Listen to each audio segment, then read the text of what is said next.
قدرمنو لیدونکو سلامونه او درناوی وړاندې کوم د کونړ ولایت د نورګل ولسوالۍ نه پوهېږم چې دا کلی څه نومېږي. اوس به د ځوانانو نه زه پوښتنه وکړم. نو دلته یم اوس سهار وخته ده، زه راغلم چې دې خوړ کې به مو خلاص وینځم. مخته مې ځوانان راغله خو زر زر مې دا مخلاص خپل ومینځه او څه خوند کوي په خوړ کې د سهار مخلاص وینځل. دا ځوانان به وګورو څه به چې جوړ په خیر ته ستړی به شي، ته ستړی به شي، جوړ یې په خیر. سهار څه نومېږي ته؟ هارون. ته څه نومېږي؟ څه شی؟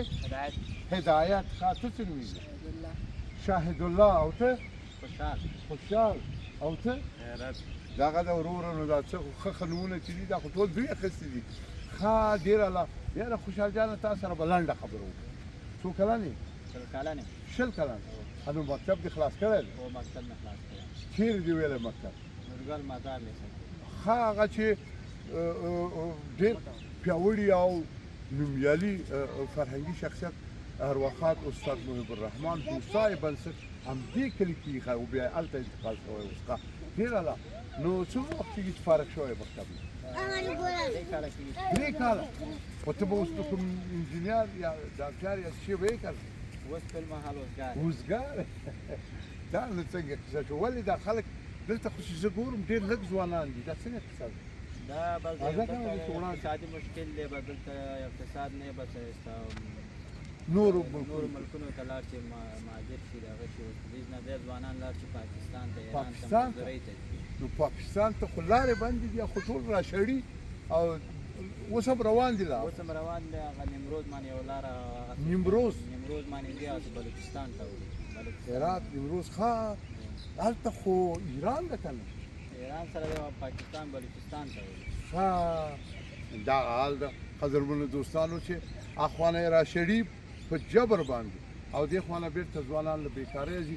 نو بېکاري خو اوس داسې نه ده چې اوس وه، دا خو چې زموږ یادېږي یا د ظاهر خان په وخت کې پاچاهي وخت کې هم بېکاري وه. خلک به تلل هندوستان ته و، دوبۍ ته و، دا ایران ته به تلل کار ته. دا یو دایمي مشکل ده. دې ځای نه به جمهوریت کې هم تلل، خو بعض زیات خلک بیا جمهوریت کې وظیفې وي، دغه وي، خلک بعض خلک اقتصاد ښه و. اوس بېخي بېروزګاري شوي ده، خلک مجبوره دي چې لاړ شي. نو والله دا خو ډېره سخته ده. نو ستا اوس مثلا دا ستا خپل میاشتنی عاید دې څومره ده؟ دا جیب کې دې څومره پیسې؟ دا دلته هېڅ معلومات نه کېږي. د جیب معلومات نه لري. دا تا سره څو دي په جیب کې دي دا اوس؟ څو دي؟ زه خو راویې باسه که نه دې وګورم. نشته ده هېڅ شی. ته څنګه، ته څو لرې؟ هلکه نه وباسئ پیسې ګوره، دا پیسې را وباسئ ګوره. ته لرې پیسې؟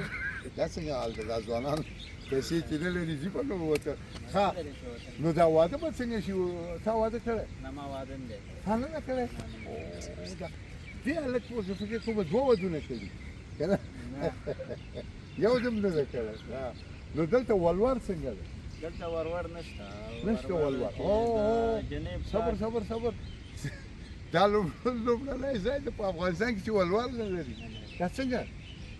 دا بس همداسې ورور دلته نشته چې د جنې پلار څه وشي لور سره هغه سره د کوره کوي. ښه، والله دا خو ډېره ښه خبره ده. ځوانانو د پلار یې څومره وسه وشي بس هغه سره خپل د کوره کوي.